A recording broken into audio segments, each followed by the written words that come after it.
Vous avez sûrement entendu parler du 5-5-10. C'est ça que les courtiers immobiliers font comme erreur.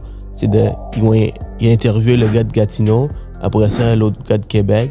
Assure-toi de créer des systèmes qui peuvent être reproduits, qui peuvent être enseignés par d'autres personnes. Si toi, tu es capable de par la suite enseigner à l'autre personne, que l'autre personne peut enseigner à d'autres personnes, là, tu viens de créer un système où il y a des millions. Ce gars-là, il a réussi à remplir le stade des Marlins la même fin de semaine que le Super Bowl. Super Bowl aux États-Unis, hein, tu le sais. Je vais rester local le plus possible parce que contrairement à des courtiers hypothécaires, contrairement à d'autres domaines, on peut prendre la province au complet, le pays au complet pour vendre nos produits. Ça, c'est des conseils maintenant. J'ai payé des cafés à du monde, des investisseurs immobiliers, des courtiers, des entrepreneurs. Qui va refuser un café? T'as-tu 15 minutes pour moi? Je te paye un café, j'aimerais ça te jaser. T'sais. Alright tout le monde, j'espère que vous allez bien, les courtiers du Québec, un autre épisode. Là aujourd'hui, j'ai la chance d'être avec Stéphane Castleman de Gatineau, un courtier immobilier. Stéphane, ça fait combien de temps que tu es dans le courtage maintenant?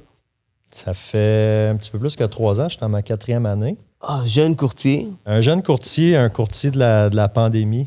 Ouais, puis je suis bien content que tu t'es sorti. Parce qu'il y je m'en sors. Il y en a beaucoup qui réussissent pas après, parce que c'est facile quand tu rentres, mais par la suite, ça devient difficile. Puis non seulement tu es un courtier, mais tu as aussi une équipe, right? Ouais, une équipe depuis 2 ans. 2 ans. Vous êtes combien dans l'équipe?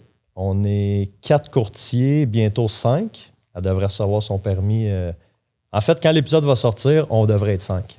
Puis c'est fascinant quand même parce que moi, quand j'ai voulu partir mon équipe, j'ai attendu au moins 5 ans avant de partir mon équipe parce que je me suis dit, mais je suis pas prêt, je suis pas le leader que je veux être.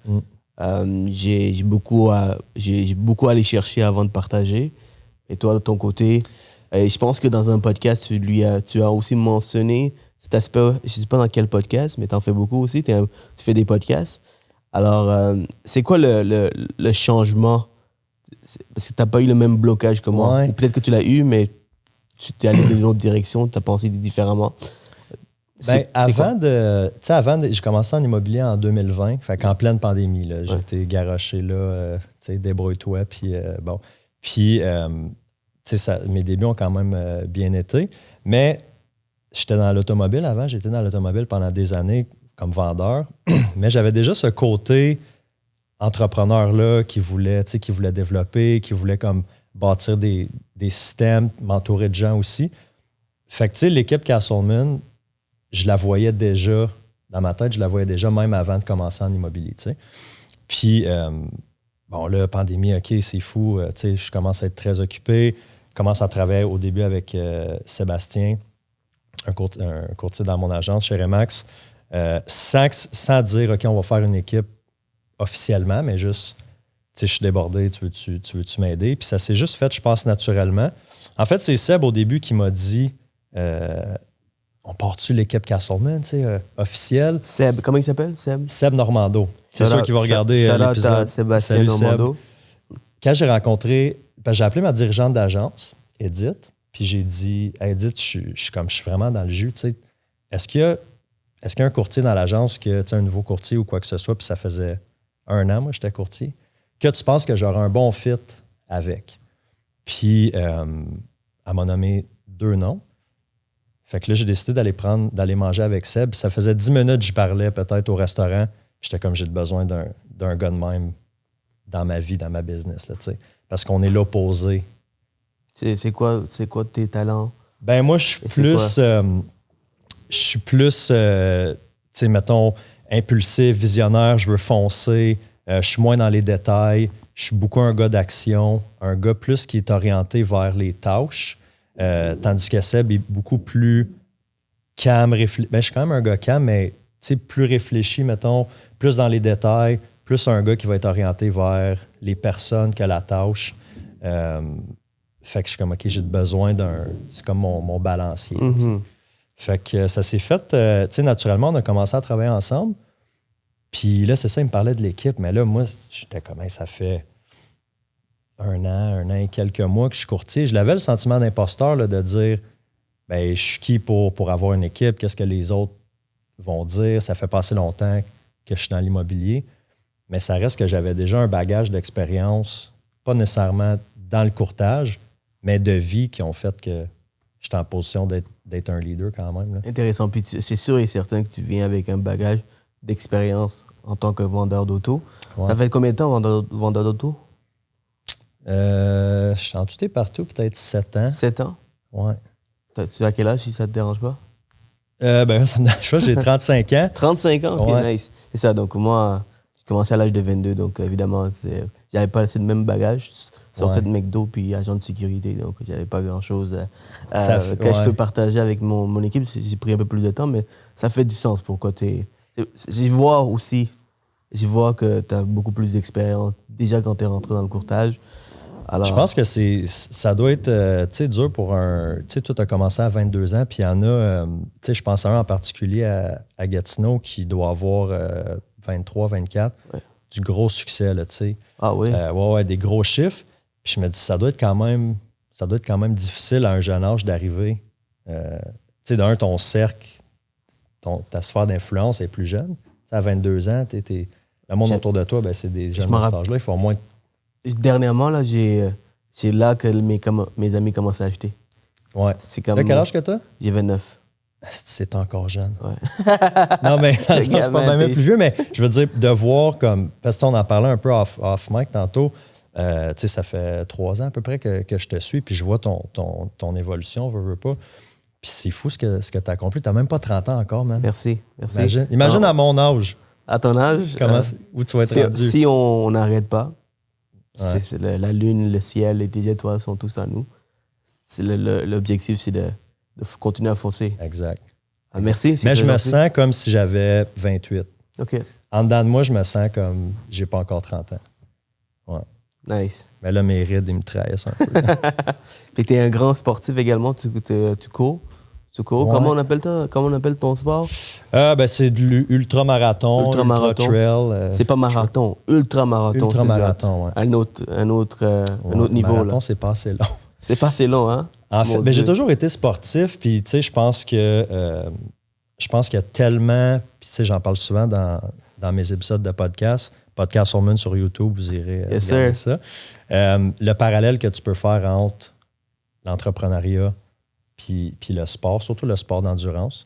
Fait que, tu sais, on en parlait un peu tantôt, sport-études soccer, quand j'étais jeune, j'étais vraiment à 100% dans le soccer, vraiment comme passionné, j'en mangeais. Après ça, il y a eu des années, ça a été la skateboard. Puis là, c'est la course maintenant, que j'ai découvert pendant la pandémie, en fait. Qu'est-ce que tu aimes de la course? Des fois, je me pose la question. Des fois, ça fait 8 heures que je cours dans le bois, j'ai mal partout. Attends, combien de temps? 8 heures. 8 heures? Ben, ça peut arriver. Il y a des courses qui durent. Excusez-moi, mais t'es malade. Ouais, merci. 8 heures?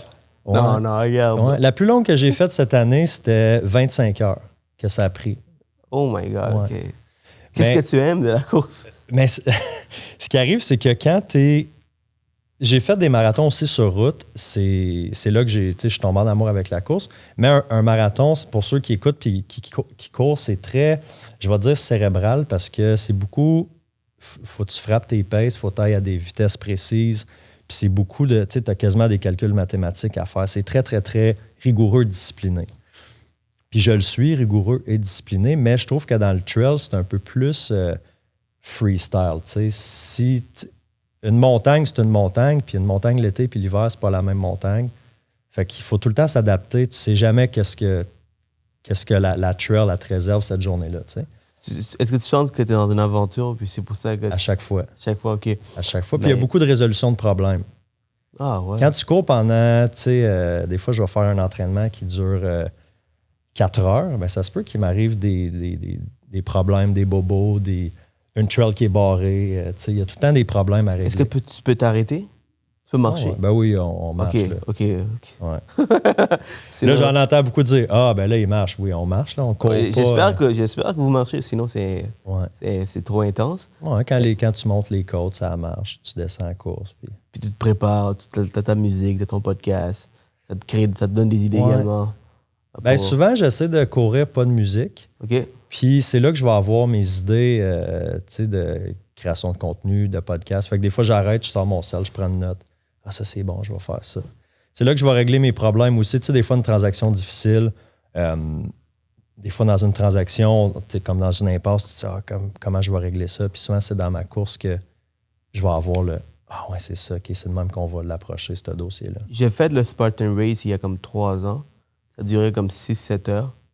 Et à un certain point, j'ai dû prendre mon collègue dans mes bras parce qu'il s'est blessé. OK. Alors, c'était toute une aventure. C'était un Spartan Race de, je pense, comme 30-40 km. Je ne me rappelle plus exactement c'est combien, mais ça dure. C'est vrai qu'il y avait beaucoup d'épreuves, ça durait des heures. C'est la première fois que je l'ai faite, puis j'ai vraiment aimé. Sauf que penser à réserver 8 heures de ton temps à faire que ça, c'est vraiment la misère parce que l'entraînement, tu fais faire 3-4 heures. Donc, comment que tu prépares tes journées? Est-ce que tu te fais les fins de semaine? Ouais, ben ça, c'est une question aussi. Puis, tu sais, veux pas avec les réseaux sociaux, je poste beaucoup mes courses, ces affaires-là. Puis, tu sais, j'essaie de quand même voyager au Québec. Là. Moi, j'étais à Gatineau. Aujourd'hui, j'étais à Laval. Hier, j'étais à Saint-Jean-sur-Richelieu. J'étais allé courir un petit peu là-bas. Fait que, tu sais, je vais me promener, mais ça reste que, tu sais, il y a beaucoup de la job qui peut se faire avec un téléphone puis un ordinateur, à part, tu sais, les visites. L'équipe, évidemment, m'aide vraiment beaucoup. Mais je me lève très tôt le matin. Fait que je vais faire. Puis, tu sais, j'ai pas d'enfants non plus. Fait que, tu sais, moi, mettons, j'arrive au bureau. Les gars qui ont des enfants arrivent au bureau, bien, eux, ils ont eu leur moment de famille, s'occuper des enfants. Moi, ça a été ma course. Mais on fait le même nombre d'heures de travail actif, tu sais. Fait que c'est juste une façon de bloquer mon calendrier. Penses-tu que si tu as des enfants, tu vas le faire autrement ou tu vas devoir changer un peu? Ben, je pense pas que je veux des enfants. Tu veux pas d'enfants? Non. Ça fait... Ça casse. Je sais que le podcast, c'est pour l'immobilier, mais je suis curieux. Pourquoi tu veux pas d'enfants? Ah, mon Dieu, je me suis posé la question. C'est vrai qu'on divague de l'immobilier un peu, mais je me suis posé la question sérieusement parce que je pense que des fois, les gens, peut-être, ils se posent pas la question. Ça arrive, puis c'est supposé d'arriver. Tu es supposé de te marier, d'avoir des enfants, d'acheter une maison, avoir une petite clôture blanche, un chien. Tu sais ce que je veux dire? Puis moi, c'est jamais la vie vraiment qui m'a comme attiré. Puis je me suis posé la question, je pense que je serais un bon père, mais je veux c'est comme une responsabilité que je suis pas prêt à prendre. Mettons-le comme ça. Mettons que si tu te projettes dans 15-20 ans et que tu n'as pas d'enfant, je sais pas jusqu'à où tu t'es projeté quand tu as pris la décision de pas avoir d'enfant. Est-ce que tu vas te sentir que tu as pris le bon choix? Parce que des fois, il y a certaines personnes qui vraiment qui vont le regretter. Ils vont regretter. Tant et si longtemps que tu t'es projeté puis tu dis, OK, you know what, voici la vie que je vais avoir si j'ai pas d'enfant. Et je suis bien avec ça. Ouais. Si c'est le cas, ben, tout va bien. Non, exactement. Puis je me suis projeté jusqu'à la fin. Même à mon dernier souffle, là, les gens disent ah ben là, quand tu vas être vieux, tu n'auras pas nécessairement, pas d'enfants ou quoi que ce soit. Mais je veux dire, j'ai quand même une famille. J'ai des sœurs aussi, qu'eux vont possiblement avoir des enfants. Je pense que je vais être bien entouré. Mais non, c'est une décision très, très consciente que j'ai analysé beaucoup. Puis, nice. Ouais. C'est la première fois. En fait, c'était la deuxième personne qui me dit ça. Et l'autre, c'était une femme. C'était... Sur ton podcast, hein? Non. Il me semble que j'ai entendu une femme sur ton podcast dire qu'elle a... Écoute, peut-être que je me trompe, non, des fois le cerveau fait des connexions. Je me rappelle pas d'avoir eu cette discussion avec une personne. En fait, c'est la première fois que j'ai une conversation d'enfant dans mon podcast. Bon, ben ça sera une première. Moi, c'est sûr que je veux des enfants, c'est clair. Ouais. Je veux des mini-sirop pour continuer un peu dans le legacy que j'ai mis en place. Puis, c'est pas aussi pour... c'est une vie, c'est une autre vie, un autre type de vie quand tu as des enfants. Alors, je suis conscient qu'il y a des bonheurs, des petits bonheurs que j'aurais pas. Mm-hmm. Mais il y a comme l'envers de la médaille aussi, que je dis, il y a des choses, des sacrifices, disons, que je serais pas prête à faire. Okay, c'est plus pour les sacrifices. Ouais, sacrifices, le mode de vie aussi. Je pense que je suis juste peut-être pas faite pour... Puis, tu sais, moi, évidemment, c'est pas la première fois que j'ai cette conversation-là. Puis, je rencontre de plus en plus de monde de mon âge ou un peu plus jeune. Puis, des gars, mais c'est souvent plus les gars, ils disent « Ah, moi, je veux pas d'enfants. » Puis, on a comme dans la tête que la majorité des femmes, que toutes les femmes en veulent.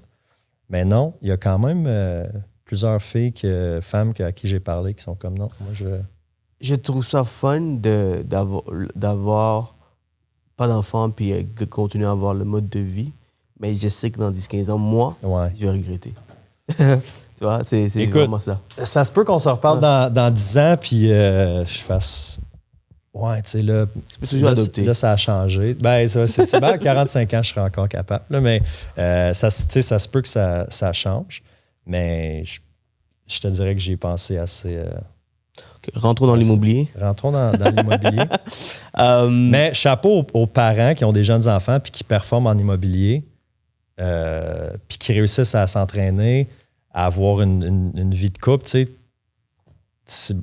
Chapeau, bravo. C'est très demandant. J'ai un petit chien, puis je trouve ça c'est ça, imagine. Tu sais, promener tous les matins, tous les soirs, et donner de l'amour, passer du temps avec elle. C'est une caniche que j'ai. OK. Une caniche Lingam, caniche. C'est la ressemblance. Alors, ouais, chapeau à tout le monde qui nous écoute, qui ont des enfants, parce que bravo, parce que c'est tough. Ouais. C'est tough. Maintenant, parlant de l'immobilier, comment tu trouves l'immobilier en ce moment avec le marché? Est-ce que, surtout dans le coin de Gatineau, est-ce que c'est différent? Est-ce que c'est... c'est certain qu'il y a un ralentissement, là, on ne se le cachera pas. À Gatineau, on est quand même...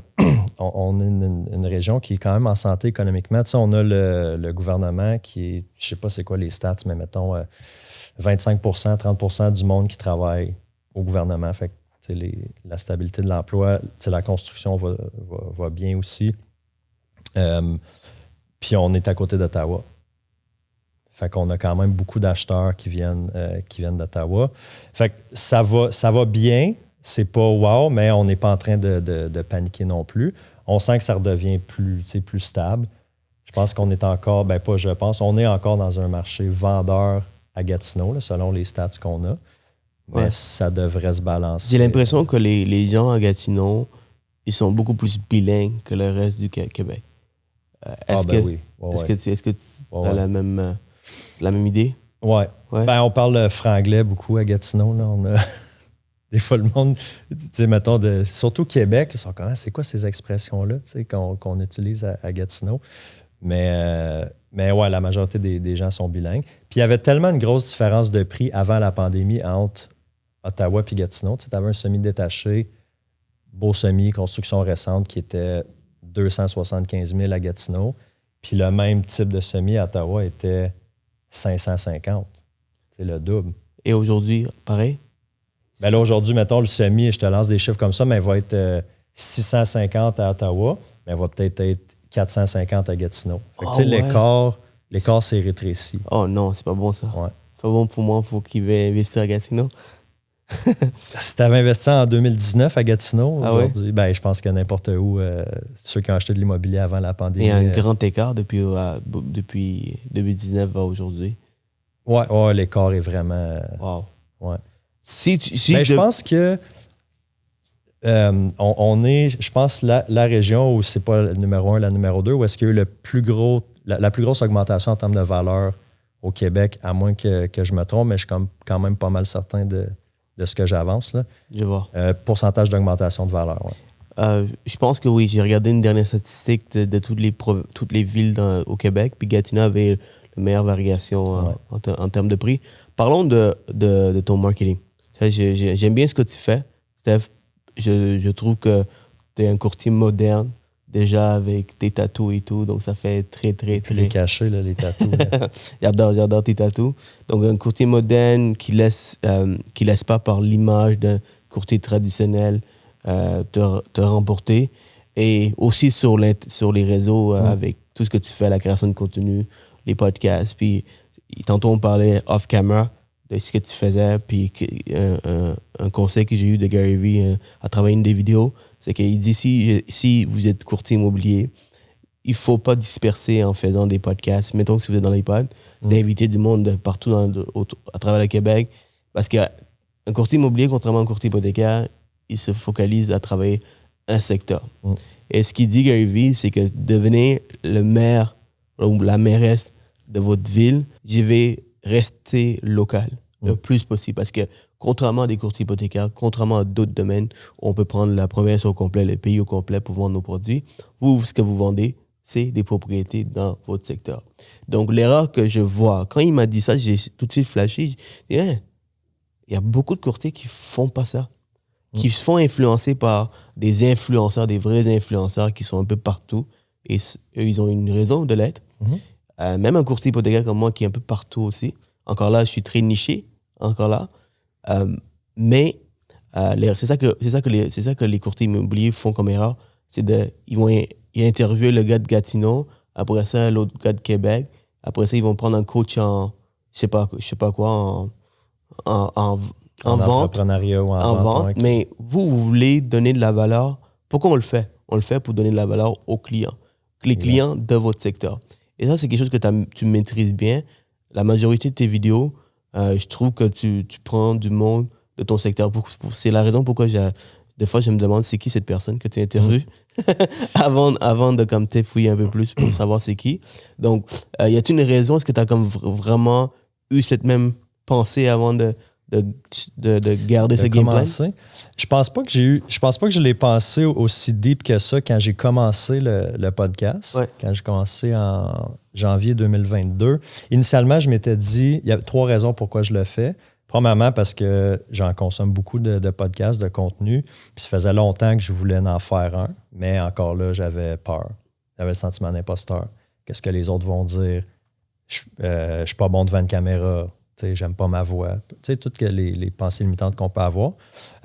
Deuxième raison, je me suis dit, je vais rencontrer paquet de monde dans mon secteur à Gatineau.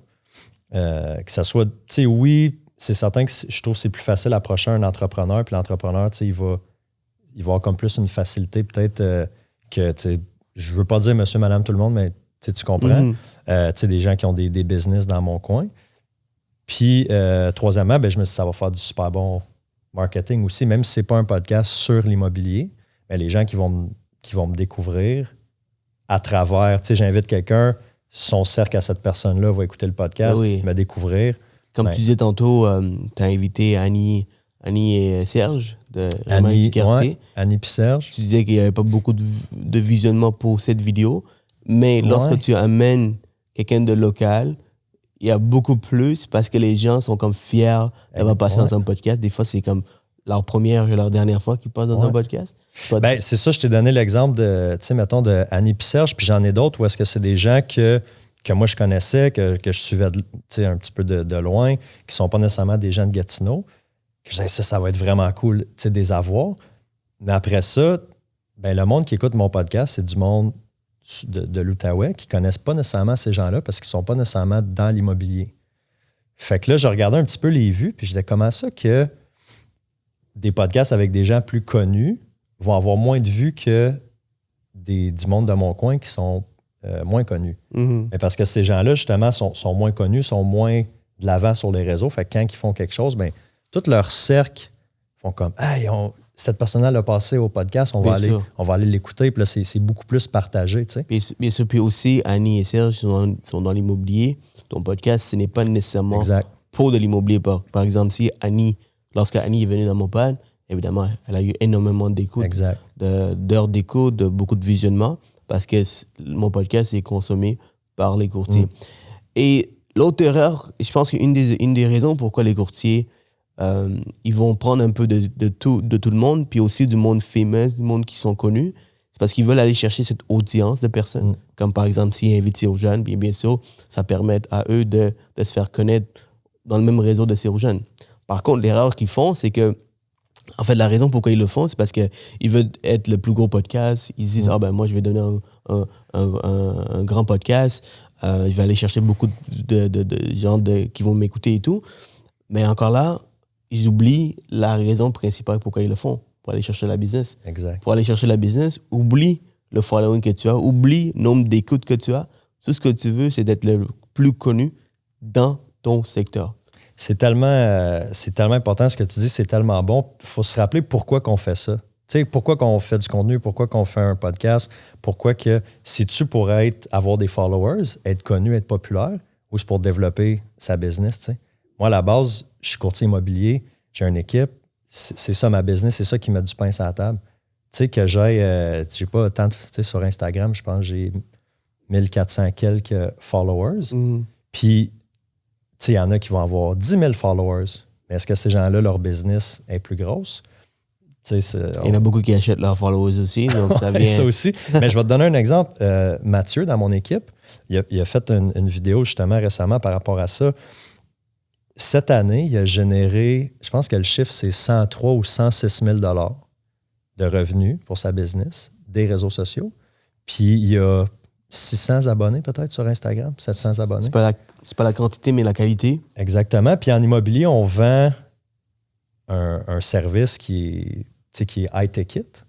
T'sais, si on vendait, mettons, je sais pas moi, des tasses à café à 20$ la tasse, il faudrait qu'on en ait beaucoup de followers pour que tu dises, OK, ben j'ai 100 000 followers, il y a tant de pourcents qui convertissent en clients, il faudrait qu'on en ait plus, mais nous, on vend un item, ben pas un item, un service high ticket, fait que tu n'as pas besoin d'avoir 10 000 followers pour avoir une business.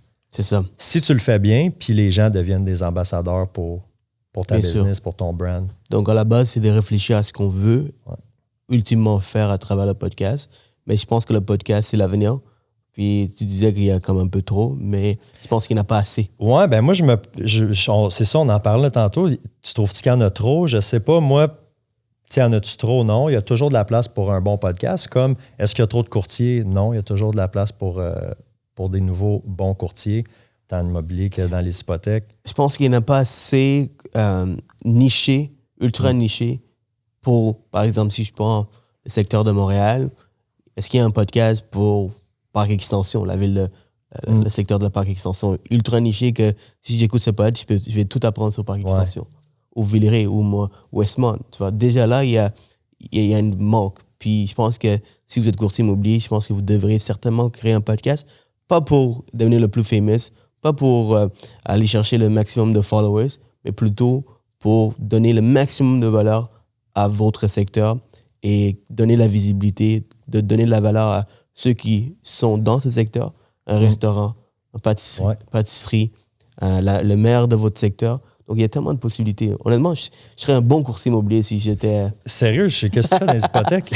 J'aime trop les hypothèques. J'aime les échelons dans les hypothèques. Mais après ça, c'est que ça fait des rencontres aussi. Tu sais, j'ai rencontré des gens sur mon podcast qui ne sont pas devenus des clients, mais qui sont devenus des amis, puis qui m'ont référé à d'autres personnes. Certainement. Ouais. Tu sais?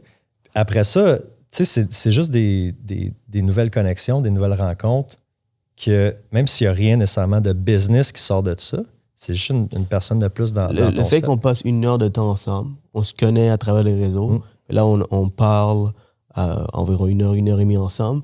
C'est sûr que tu sors de là en connaissant un peu plus Cyrogène, puis moi, je sors de là en connaissant un peu plus Stéphane. Donc, évidemment, notre relation va simplement solidifier puis continuer et ça va créer d'autres opportunités pour nous. Et ça, c'est la beauté des podcasts, c'est que des fois, mettons que je rentre te voir, tu dis, écoute, moi, je suis un courtier hypothécaire, je veux ta business, j'ai les meilleurs taux, peux-tu me préférer la business? Tu sais, combien de personnes qui le font? Tandis que si tu viens de notre part, tu te dis, hey Steph, je viens dans mon pod, je t'invite, faisons un podcast ensemble, je te donne la valeur en mettant de l'avant dans mon audience à moi, ça va peut-être créer des dizaines, des milliers d'opportunités pour toi parce que tu as passé dans mon podcast, il y a quelqu'un qui a vu, qui par la suite t'a appelé. Donc, tout ça a été créé par qu'est-ce qu'on a fait ici. Donc, tu deviens techniquement redevable et c'est ça qui arrive. Et ça te permet de créer une seule relation d'affaires aussi. Alors, je pense que lorsqu'on fait des pods, c'est très stratégique également pour aller chercher la clientèle qu'on veut. Même si ce client, il ne va pas nécessairement travailler avec toi tout de suite, un entrepreneur par exemple dans ton secteur, plus tard, ça va venir. Ça va venir. C'est la beauté des podcasts. Donc, pas besoin d'aller trop loin en faisant des podcasts pour devenir simplement famous. Au-delà de ça, parlons des logistiques derrière. Si tu en fais des pods, parlons des chiffres. J'aime ça parler des chiffres. Je suis un gars de chiffres. Let's go. Donc, ça coûte combien par mois faire tout ce que tu fais?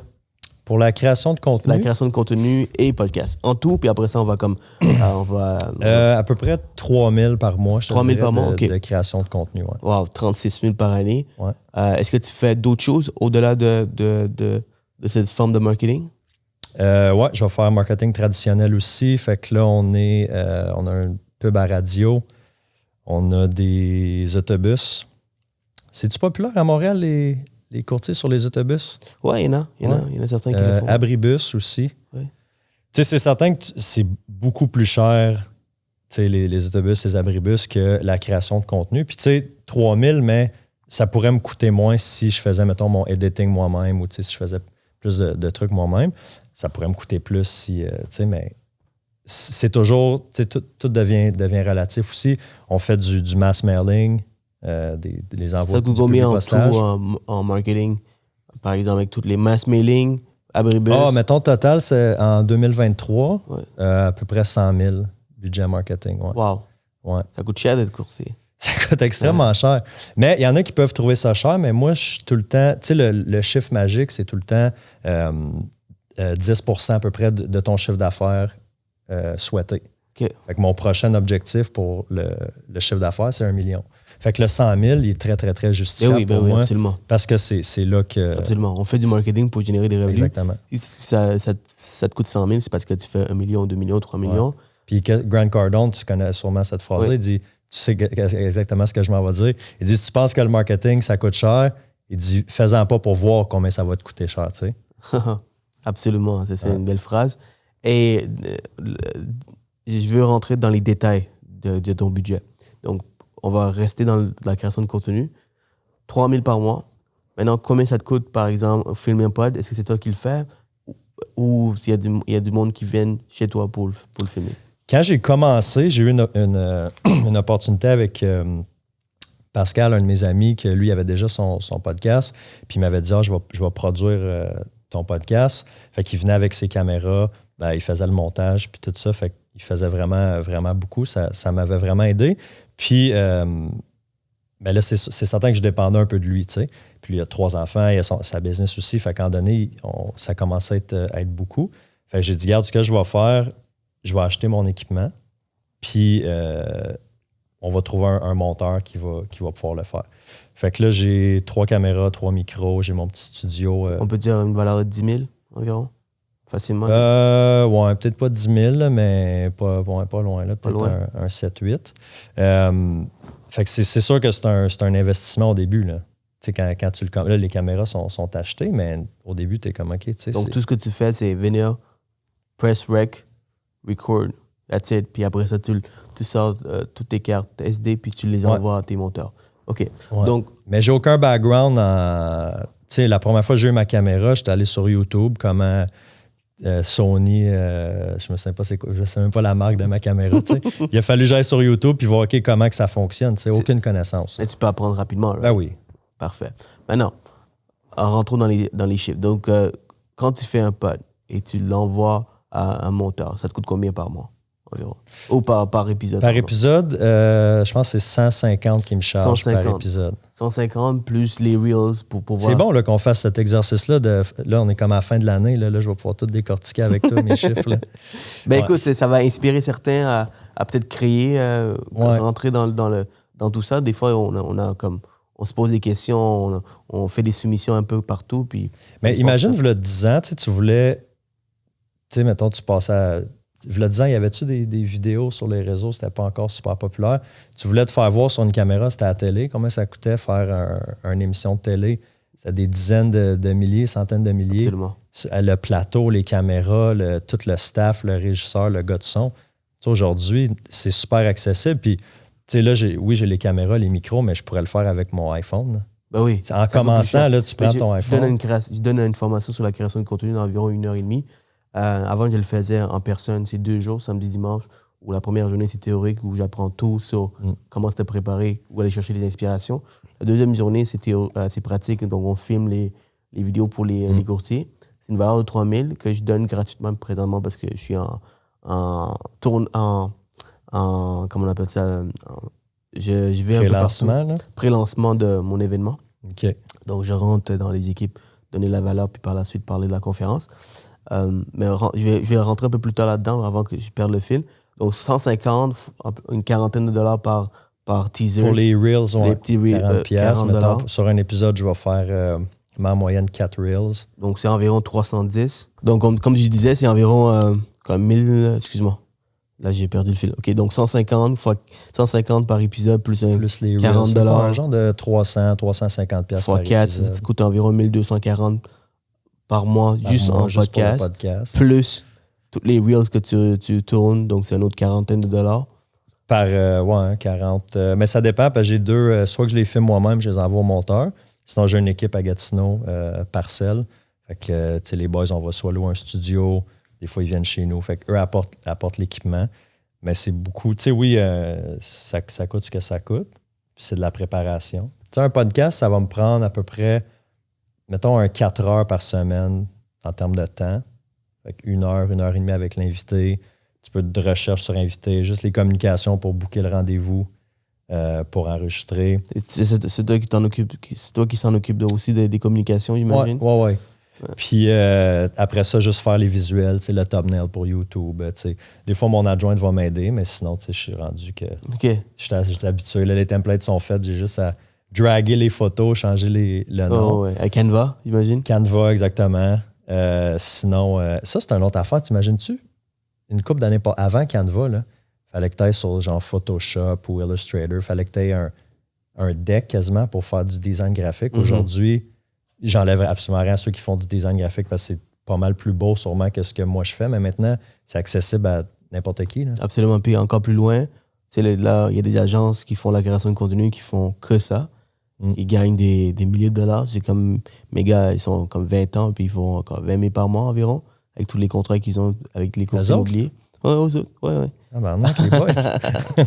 Alors, maintenant, mais dis-toi qu'il y a 2-3 ans, ça n'existait pas. Cette industrie n'existait même pas. Tu vois? Puis l'objectif, c'est de... En fait, c'est la question que tu avais en dehors du caméra, c'est est-ce que ça va encore exister dans les 10-15 prochaines années? Je pense qu'on est vraiment dans les débuts. On est vraiment dans les débuts parce que ça fait quoi, 3-4 ans que comme tu vois que ça devient de plus en plus populaire. Ouais. Un peu avec l'arrivée de TikTok, l'arrivée des Reels Instagram. TikTok, ça a changé beaucoup, beaucoup la game, je pense. Te rappelles-tu de Vine? Ouais.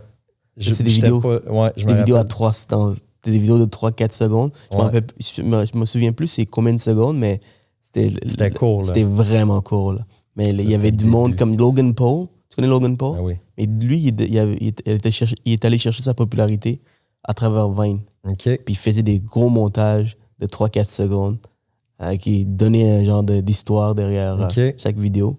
Ah ouais. Puis aujourd'hui, TikTok, on est rendu à 1 minute la vidéo. Je pense que maintenant, avec la nouvelle fonction de TikTok, TikTok veut qu'on pousse des vidéos de long format. C'est rendu à 10 minutes maintenant, tu peux faire des longs formats. Donc, parce qu'ils veulent compétitionner, par exemple, YouTube et tout. Donc, je pense qu'on est vraiment au début. Maintenant, est-ce que tu prends le premier wagon ou tu prends le dernier wagon? Mais si tu prends le wagon, tu vas être correct. Ouais. Et tu le vois, là, il y en a comme beaucoup de courtiers qui commencent dans la création de contenu. Et quelque chose que j'ai vraiment apprécié, ce que tu m'as dit, c'est que je suis l'un des courtiers hypothécaires, courtiers qui est le plus constant. Je pense que c'est une guerre de constance. Ouais, exactement. C'est exactement, parce que si c'est tellement vite, puis on consomme les réseaux sociaux tellement rapidement, puis on est tellement bombardé de partout, que si tu es dans la face du monde à tous les jours, ben tu es tout le temps, en anglais, c'est top of mind. Là.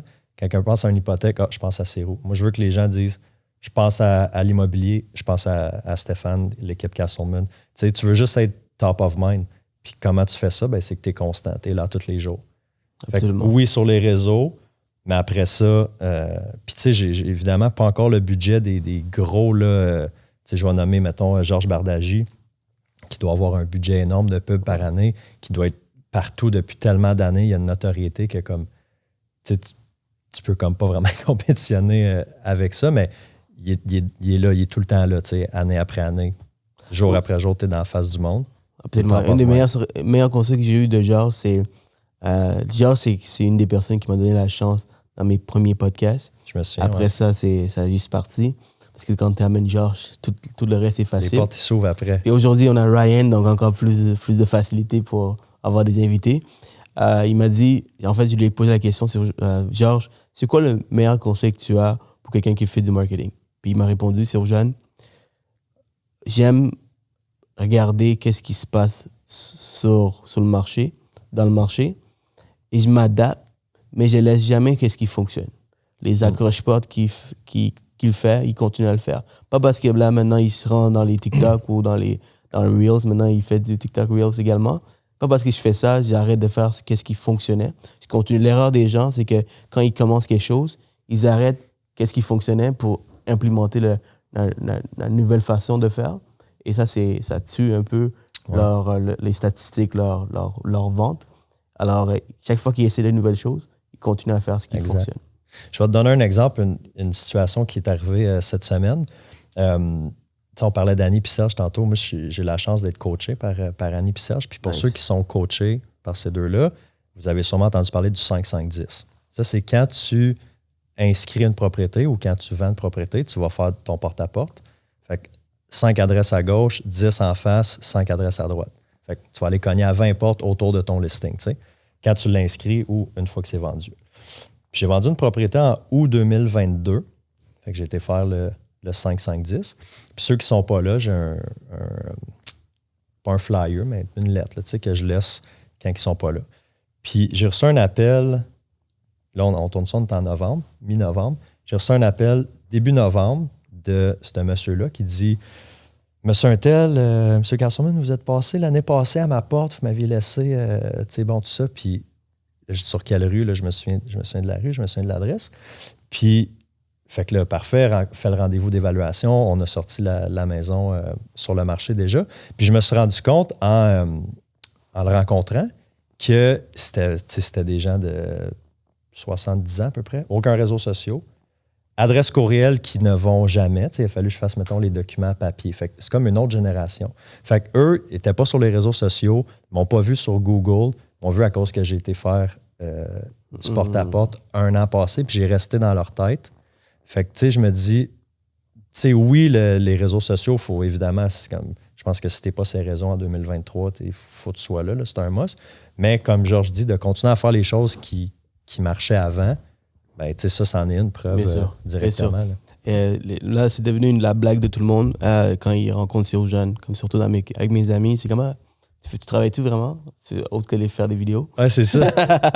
Et puis, tu sais, les gens ne comprennent pas que t'as une équipe en arrière. Il y a toute une équipe, toute une structure. Puis j'ai bâti un peu mon succès puis ma clientèle en travaillant un peu de old-fashioned way, en appelant chaque partenaire, aller faire des visites, faire des présentations. Puis encore aujourd'hui, pour la conférence, j'utilise les mêmes tactiques.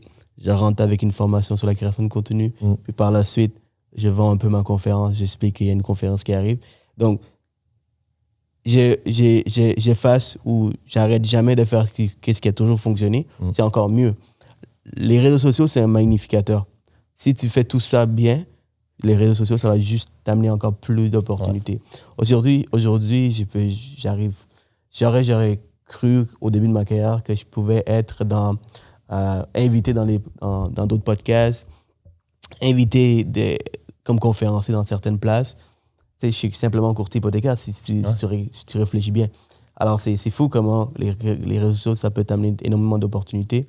Alors, quelqu'un qui écoute, je pense que est-ce que tu conseillerais de commencer à mettre un gros budget comme 3 000, 4 000 par mois pour faire la création de contenu? Parce que c'est inévitable.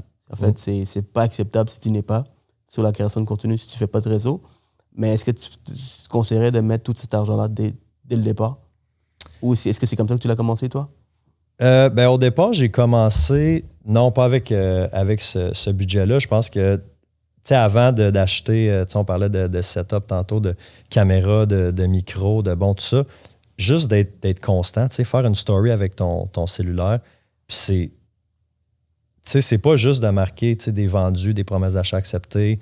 Tu sais, oui, là, j'en fais aussi des vendus. Tu sais, souvent, je vais aimer ça prendre une photo avec mon client, expliquer une petite histoire. Pas dire hey, j'ai réussi à vendre en tant de jours à tel prix, mais un peu, tu sais, soit une petite anecdote qui s'est passée avec le client. J'en fais encore de ça.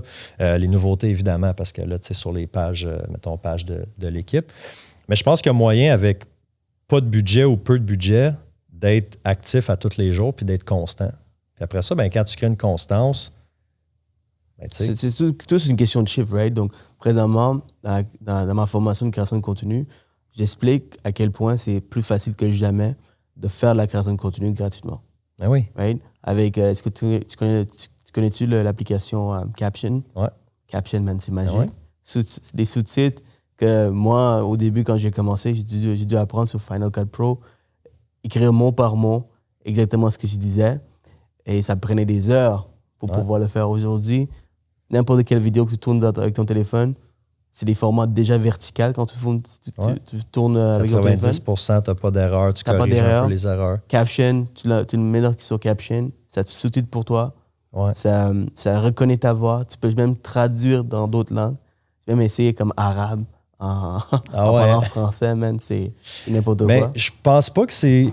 Tu sais, il y a des gens qui ont... Tu sais, je pense que toi et moi, on a peut-être plus une facilité de parler dans un micro, devant une caméra. Puis il y en a d'autres qui le font aussi super bien. Je pense que c'est pas tout le monde qui a cette facilité-là. Puis aussi, en donné, tu sais, il faut jamais que j'oublie que... Tu sais, c'est que j'aime ça aussi faire du contenu. J'aime ça faire le podcast.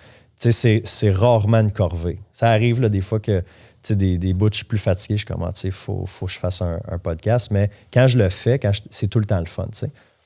Fait qu'ultimement, il faut que ça reste quand même quelque chose de le fun. Mais il y en a que, ben eux, ils vont être meilleurs à l'écrit. Ben, fais un blog, un infolette, tu sais. Puis t'es pas obligé que ça soit du vidéo nécessairement, mais juste d'être là, ça peut être photo, des captions intéressantes que le monde va aimer lire. Tu sais, c'est pas obligé nécessairement d'être du vidéo. Mais je pense qu'avant de dire que c'est pas pour toi, essaie-le. Ouais, seul chez vous, là. On est un peu... J'ai filmé, puis quand je crois à quelque chose, puis quand je sais que c'est la meilleure chose, et je sais que c'est la meilleure chose qui fonctionne également, j'oublie le fait que tu dois aussi poser la question, est-ce que tu aimes ça? Ouais. Naturellement, nous, on aime ça, mais c'est vrai, tu as raison. Mais il y a des solutions pour ça aussi, right? Comme off-camera, sur les courtiers immobiliers, c'est la meilleure façon d'utiliser cette stratégie, c'est de faire du voice-over derrière tes vidéos. Donc, j'espère que tu aimes ta voix là, pour faire ça. Ouais.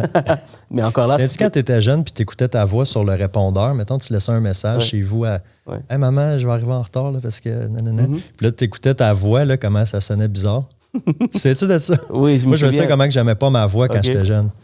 Si j'entendais sur le répondeur. Mais encore là, il y a des solutions pour ça. Tu vois, comme avec AI, tu peux mettre un robot humain à dicter ton texte.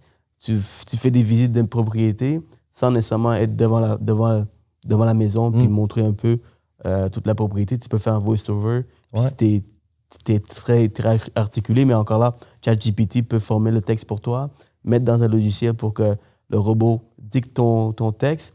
Tu mets une belle vidéo, tu fais monter par un professionnel, puis tu vas faire des miracles avec la façon que ça va sortir. Il y a tellement de façons. Green screen aussi, ça peut être green screen avec l'application Synthesia.io. Tu peux même avoir des avatars humains qui dictent ton texte. Okay. Et ça a l'air vraiment réel. Je connais un courtier hypothécaire que chaque fois qu'il envoie un courriel, le courriel est transformé et rentré dans l'avatar. Donc, le courriel, c'est avec un petit personne qui parle un peu de c'est quoi les prochaines étapes. Ah ouais, hein? C'est n'importe quoi aujourd'hui. Tu vois? Puis Caption, ça te permet aussi, mettons que tu fais une petite vidéo, tu as un texte à lire, et mettons que tu dois tout le temps comme changer un peu ton œil. Peut-être pas changer d'angle, mais comme tu regardes ailleurs, ça va reconnaître que tes yeux sont ailleurs. OK. Et ils vont fixer pour toi. Ça va le corriger. Ça va le corriger pour toi. Des fois, avant, c'était des logiciels vraiment poussés qui permettaient de faire ça. Aujourd'hui, une application te permet de faire ça. Sur ton téléphone. $13,5 par mois pour pouvoir le faire. Sur Caption, je ne l'utilise pas parce que j'ai mon monteur justement qui va faire les sous-titres. En donné, il y a une gestion de temps aussi. Ouais. Tu sais, qu'est-ce que tu peux déléguer. Mais je pense que quand tu commences, c'est vraiment une erreur de ne pas embarquer sur les réseaux sociaux en partant. Tu sais, c'est tellement une belle vitrine, une belle plateforme, mais sans délaisser justement les choses. Ça coûte tellement pas cher quand tu penses. Tu vois, c'est gratuit. Ouais. C'est gratuit d'être sur les réseaux sociaux. Après ça, c'est l'investissement que tu mets. Puis une chose, tu sais, quand je suis arrivé tantôt, on s'est rencontrés pour la première fois, on avait l'impression de se connaître déjà. Ouais. Fait qu'il y a comme une barrière qu'il n'y a pas quand les gens, puis je le vis avec mes clients, des gens qui vont me suivre sur les réseaux, qui vont m'écrire pour que j'aille les rencontrer pour mettre leur maison en vente. Ils me connaissent, tu sais. Absolument. Ils ont déjà écouté mes podcasts, ils ont vu mes Reels, ils me suivent depuis X nombre de temps. Fait qu'après ça, d'un, c'est plus facile de... Tu sais, t'es pas en compétition avec personne, la majorité du temps. Ouais. Puis quand tu dis, OK, ben voici les étapes, voici ce qui va te passer, parfait, Stéphane, te fait confiance. Tu sais. Il y a comme une facilité dans le travail. As-tu l'impression que c'est plus facile en négociation également? Ouais. Comme par exemple, sur ta commission, par exemple, est-ce que tu as une facilité avec des clients qui sont déjà vus, que ça prend moins de temps pour qu'ils acceptent de dire OK, ça fait du sens ce que tu dis? Ben, oui, puis c'est certain que plus que tu sais, si tu offres, disons, de faire un vidéo house store, tu sais, les house stores, là, que je pense qu'à Gatineau, ça doit être pas mal Médéric que tu as reçu à ton pod, là, qui pas mal le premier qui en faisait. Moi, j'ai embarqué assez rapidement. Puis là, aujourd'hui, il y a beaucoup qui le font. Puis tant mieux. Tant mieux que tout le monde en fasse. Ça fait juste élever la game de l'immobilier, puis ça en donne plus pour le client. Mais c'est certain que quand tu dis, tu sais, voici ce qui va être inclus dans mon plan de mise en marché. Après ça, la commission, quand tu offres le service quand tu augmentes ton service, au lieu de diminuer la commission, ils l'ont vu aussi en plus. Ben, regarde, c'est certain qu'il y a des frais pour la vidéo, je vais la faire, blablabla. Mais c'est plus facile de maintenir le taux de commission là, parce que tu en donnes plus. Moi, l'expérience que j'y vis en ce moment, c'est les clients, ils me disent Sergent, est-ce que tu as le temps pour moi? Ça, c'est une belle. C'est un beau problème à avoir, tu vois. Le client te dit, est-ce que tu as du temps pour moi? Tu penses que ça peut être négatif des fois, vu que justement, parce que je sais pas si ça tournait quand tu as dit ça, mais tu as dit, mes chums me demandent, coudonc, tu travailles dessus, tu fais juste faire des vidéos. Mais tu penses qu'il y a des clients qui peuvent se dire, il est trop occupé? Oui. Moi, je me pose la question des fois avec, tu sais, on parlait de courses aussi tantôt, vu que je fais beaucoup de courses, puis tu sais, la création de contenu, puis l'équipe. J'espère qu'il n'y a pas personne, ceux qui écoutent, là, j'espère qu'il n'y a pas personne qui se dit il n'y aura pas le temps pour moi. Tu sais. Parce qu'il est en train de courir dehors. C'est ça. Puis en passant, quand je fais des courses, à part quand c'est une course vraiment avec dossard, événement, mais j'ai mon téléphone, puis si ça m'arrive des fois de régler des problèmes sur le top de la montagne. Oh wow. Ouais, je réponds. Je dis écoute, là, je suis en train de courir. Les gens vont tout le temps avoir des opinions, peu importe ce qu'on fait. Puis je pense que la meilleure chose qu'on peut faire, c'est d'influencer le maximum de personnes, puis de montrer un peu notre travail. Alors, dernièrement, j'ai fait une vidéo et j'explique, guys, je suis pas occupé. Je fais des vidéos justement pour que vous m'appelez. Right? Donc, j'ai une équipe, j'ai des adjoints, donc appelez-moi, ça me fait plaisir. Parce que j'ai déjà perdu plein de clients parce qu'ils pensent que je suis occupé, parce que j'ai un grand réseau, des followers, les gens disent, le gars, il va peut-être pas me répondre, il est trop occupé. Alors, c'est juste d'influencer les gens, de dire, écoute, voici comment je travaille. Donc, ça me fait penser, tu connais les frères Max et Dave Tardif? Oui. Max Tardif, pendant la pandémie, il m'avait dit, tu sais, Steph, il dit, l'équipe, on a peut-être 100 listings actifs en ce moment. Puis il dit, je suis moins occupé qu'un courtier qui travaille tout seul, qui aurait 3 listings. Tu sais, on parle dans la pandémie où est-ce que tu avais 18 offres d'achat. Wow. Il dit, je suis sûrement moins occupé qu'un courtier qui travaille tout seul, qui a 3 listings. Puis il dit, pourquoi? Parce que j'ai des systèmes, puis j'ai une gestion du temps qui est, ça coche des procédures. Puis c'est comme ça m'avait resté. Je suis comme, c'est vrai, tu sais. Quand j'y pense, avec tout ce qu'on fait à l'interne, tu en as des systèmes, des procédures. Quand tu rentres j'aime l'exemple de la machine à saucisses. Tu sais, as un dossier qui rentre, là, il passe dans ta machine à saucisses. Là. Toutes tes procédures sont ça à coche. Toute l'équipe savent, OK, quand telle affaire arrive, OK, il faut que je fasse telle action. Puis tu peux en rentrer du volume. Là. Quand tu as bâti ce système-là, tu sais.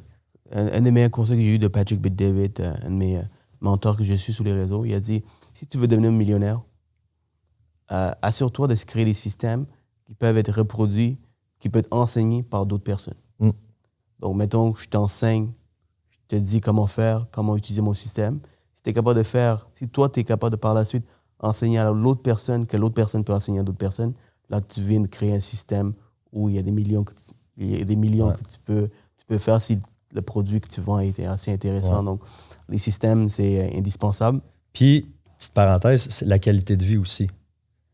Parce que souvent, on dit, je veux faire plus. Comment je fais pour amener mon chiffre d'affaires de 200 000 à 400 000 à 800 000 à 1 million? Oui, c'est certain que on est des gens qui sont motivés par les chiffres, par l'argent jusqu'à un certain point.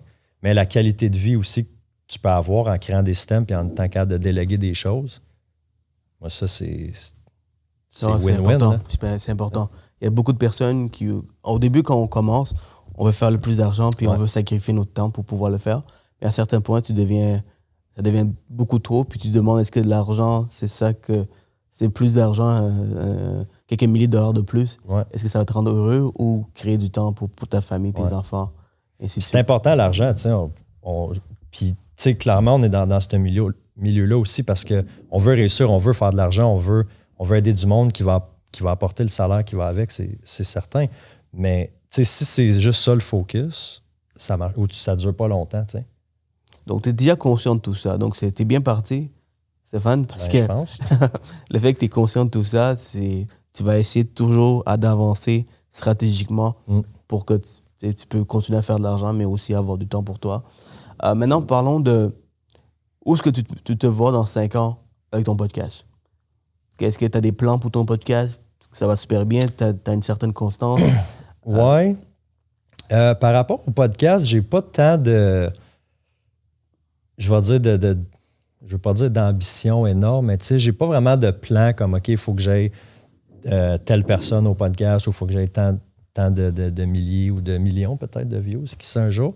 Je pense que c'est juste tu sais, tant qu'il va être bien reçu, qu'il va y avoir du monde qui va l'écouter, puis qu'il va y avoir des invités qui veulent venir, tu sais, je vais continuer. Mais j'ai pas nécessairement d'ambition de, OK, dans 5 ans, il faut que je sois rendu là avec le podcast. Je pense... Je sais qu'est-ce qui s'en vient. Tu continues à jamais arrêter. C'est les événements à travers les podcasts. Comme qu'est-ce que JS a fait dernièrement dans le ring de l'immobilier. Ça, c'est super intéressant.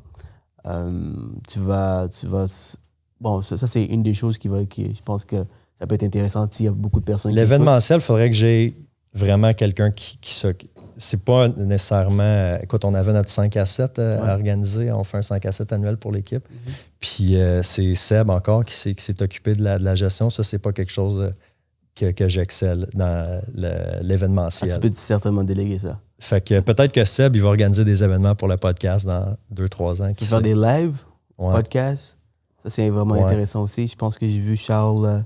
comment il s'appelle? Charles Côté, drôlement inspirant. Il fait plusieurs. Ou des clients, des gens qui écoutent déjà ton podcast à la base, ils viennent t'écouter, puis ça va créer vraiment encore plus d'engouement, plus de possibilités, plus d'opportunités. Ça, c'est si on continue à le faire. J'allais dire quelque chose c'est pour l'événementiel. Je fais ma première conférence. Je vais être là, j'ai mes billets. Oh, yes, sir. Quand j'ai vu tes billets rentrer, j'étais trop content, parce que tu n'en as pas acheté un, tu en as acheté, je pense, 6-7 en même temps. Ça, c'est vraiment cool. C'est vraiment cool. Ben, toute l'équipe, une des 2 adjointes vient. Puis les 5 courtiers, fait qu'on est 6. Je t'ai jamais appelé nécessairement pour dire, écoute, Steph, viens-t'en. Alors, le fait que tu l'as acheté, j'étais vraiment content. Donc, tu crois aux produits qu'on va mettre en place. C'est quoi la raison pourquoi tu as dit, you know what, je vais amener toute mon équipe dans mon événement, Elevate? Le fait de venir avec l'équipe aussi, c'est certain que quand tu fais des activités, des événements comme ça sert aussi de team building aussi. Puis, tu sais, je pense qu'on a une équipe qui est très soudée. Tu sais, quand on va dans les événements de la Chambre immobilière de l'Outaouais ou, tu sais, les trucs Remax, on essaie tout le temps d'y aller, tu sais, tout le monde. Mais aussi, c'est, tu sais, comme tu disais, il n'y en a pas nécessairement de conférences comme ça au Québec où est-ce que tu vas avoir des gens de l'extérieur qui vont venir. Puis c'est juste les gens qu'on peut rencontrer aussi dans le... J'aime le informel de ces trucs-là. Tu sais, oui, il y a la valeur, le contenu que tu vas recevoir, tu sais, sur le stage ou tu vas dans une formation, ce que tu vas apprendre là, mais il y a tout le informel dans les pauses café, l'heure du dîner, là, avant, là, après, les gens que tu rencontres. Des fois, tu entends juste quelqu'un parler. Tu parles avec quelqu'un random en te servant un café. La personne va te dire quelque chose, puis ça va te rester. Puis là, tu vas pouvoir ramener ça chez vous dans ta business. Puis faire comme, hey, j'ai rencontré un gars dans telle conférence, il m'a dit telle affaire, puis on dirait que ça a fait décliquer quelque chose. Il y a 2 ans, j'étais à la conférence de Patrick Bet-David. J'en parle tellement que là, après ça, tu vas faire tes recherches. C'est ça, moi, aller voir c'est qui. Tu ne connais pas exactement c'est qui. J'étais à son Sales Leader Conference. Donc, c'est vraiment tous les sales leaders. Pas les sales agents, les vendeurs, mais plus ceux qui s'occupent des vendeurs. Ouais, donc, c'est directeur des ventes. Directeur de vente. Donc, c'est les vendeurs gérer les vendeurs, je pense que c'est l'affaire la plus difficile. Alors, il y a une conférence là-dessus, donc imagine la valeur que tu peux aller chercher.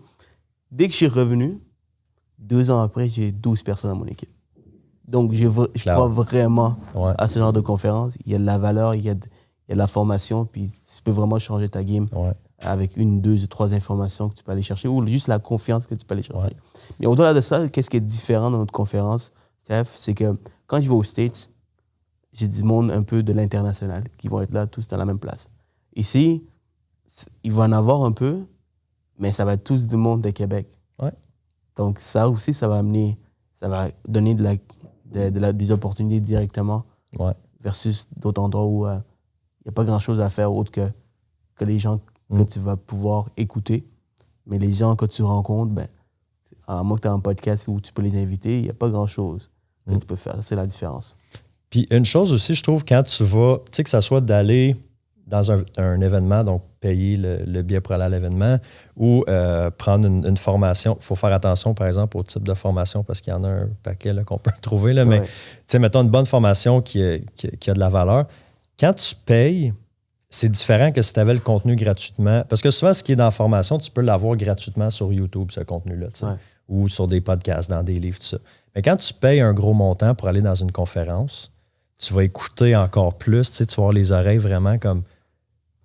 Tu vas ouvrir ton esprit, ouvrir tes oreilles, puis comme, OK, je veux en avoir pour mon argent. Fait qu'on dirait que tu vas plus comprendre, plus appliquer ce que tu vas entendre, même si tu l'as déjà entendu 20 fois. Sur... Oui. Tellement payé. Aussi, les gens que tu vas rencontrer, c'est tout le monde qui ont payé. Donc, dis-toi qu'ils sont tous là avec le même mindset. Faire des contacts, créer des nouveaux partenariats, apprendre des autres. Alors, ils sont tous avec le même mindset. Ouais. Des fois, quand tu veux chercher une clientèle différente, par exemple des clientèle un peu luxueuse, bien sûr, tu ne vas pas trouver ça au McDo. Là. Malheureusement, tu ne trouveras pas au McDo. Mais c'est pas Warren Buffett qui dit qu'il mange au McDo à tous les matins? Warren Buffett, c'est une légende, ça? Il est spécial. Mais la majorité des gens qui sont fortunés, qui ont des sous, ils sont dans des endroits spécifiques. Tu vois. Mais tu peux créer un shortcut. Tu peux stratégiquement te retrouver dans ces places en payant. Ouais. Tu vois? Donc, des trucs artistiques, souvent les riches, je sais pas pourquoi, mais ils aiment ça. Ouais. Ils aiment ça regarder l'art. Les galeries d'art. Donc, il y a des galas, il y a des choses qui sont dédiées à ce genre d'événements.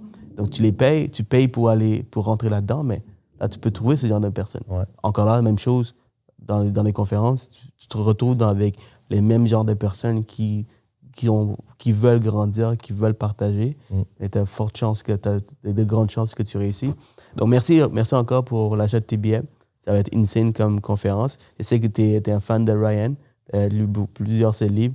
Ryan Serhant, Olivier Primo, Sugar Sammy, Tatiana Londono, Dustin Woodhouse. Donc, beaucoup de... J'ai hâte de me faire roaster par Sugar Sammy. Certainement. Ça va être... j'ai hâte de voir, là, c'est sûr qu'il va roaster toute la salle. Les courtiers immobiliers, là, les courtiers hypothécaires, j'ai hâte de... Son rôle, ce qu'on lui a dit, c'est que son rôle, c'est vraiment... Nous choquer. De roaster les courtiers le plus que possible. Nice. Donc, j'ai très hâte de voir comment ça va dérouler. En tant qu'il ne prend pas moi comme un bouc émissaire, comme ça, douleur, il prend son frère comme victime, tu vois. Un affaire que je viens de flasher par rapport aux conférences, là. En 2019, j'avais été voir la conférence de Grant Cardone, le 10X, à Miami. Puis, quand je suis arrivé, cette conférence-là, là, ça va paraître big, là, ça a changé ma vie, mais pas nécessairement à cause, ma carrière, pas nécessairement à cause du contenu, mais quand je suis arrivé là-bas, c'était au stade des Marlins à Miami, 30 000 personnes. Pendant la même fin de semaine. 30 000? Oui, je pense que c'était 34 000 billets qu'ils avaient vendus. Une affaire de fou. Puis c'était au mois de février, la même fin de semaine que le Super Bowl. Fait que là, quand je suis arrivé là-bas, le souvenir que j'ai dit, OK, ce gars-là, il a réussi à remplir le stade des Marlins la même fin de semaine que le Super Bowl. Super Bowl aux États-Unis, hein, tu le sais. Puis le déclic que ça a fait, c'est je vois trop petit à Gatineau. Comme je vois trop petit, j'étais encore dans l'automobile dans ce temps-là, j'avais pas commencé mon cours de courtier. Puis je disais, je vois trop petit. faut que je vois, sans dire, OK, je veux faire ce que Grant Cardone fait. C'était pas ça, c'était, faut que j'ouvre mes horizons, faut que je vois plus gros. Comme j'ai plafonné là, dans ma carrière où est-ce que je suis dans l'automobile, il faut que je vois plus grand, tu sais. Puis là, on dirait que ça l'a comme tellement ouvert de portes à un paquet de trucs. Puis là, bon, après ça, il y a eu l'immobilier, là, tu sais, là, l'équipe, elle a découlé, des investissements immobiliers aussi, mais on dirait que cette conférence-là, ça m'a frappé dans la face. Là, je te mets ça mise en situation. Tu retournes dans la même conférence avec qu'est-ce que tu as accompli jusqu'à aujourd'hui, avec le même contenu, avec les mêmes gens. Mettons qu'on traverse dans le temps puis tu retournes dans la même conférence, mais avec le Stéphane d'aujourd'hui, il y a d'autres nouveaux déclics qu'ils vont faire. Ouais. Parce que des fois, le message qu'on reçoit, dépendamment de où ce qu'on est rendu dans notre vie, ça va être différent. Exact. C'est la magie des conférences, puis quand on se trouve dans des moments comme ça, donc je suis convaincu. Quand c'est la première fois qu'on fait quelque chose pour une première fois, c'est un peu plus difficile. Donc je vois, puis on m'a dit déjà à la base que le Québec n'est pas prêt, c'est quand même dispendieux. T'es fait dire ça, pareil. Oui. Avant même que je commence à mettre cette conférence en place, les gens ne vont pas être prêts à payer. Tu vises trop grand. Aussi, pourquoi tu penses que ces gens-là ne viennent pas ici au Québec? La barrière de la langue également qui est un problème. Mais guess what? On a vendu plus de 300 billets jusqu'à aujourd'hui, l'équivalent de 300 billets. Puis c'est une question aussi... Je savais que je ne pouvais pas juste mettre toutes les All-Stars, monter un site web et mettre sur les réseaux sociaux un peu qu'est-ce qu'on fait, puis attendre que les billets se vendent.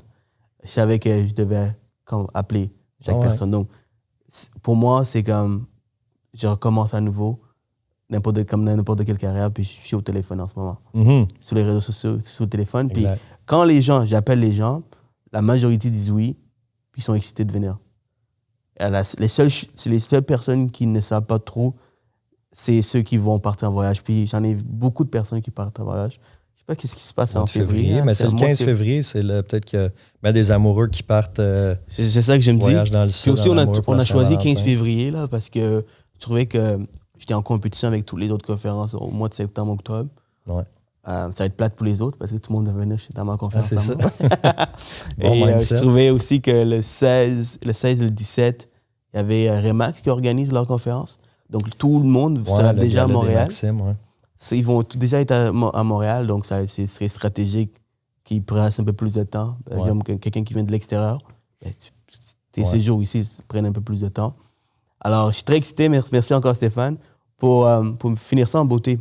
Si tu devais recommencer à nouveau, avec toutes les connaissances que tu as, revenir dans le temps, ta première année en courtage, et faire différemment, ce que tu aurais fait?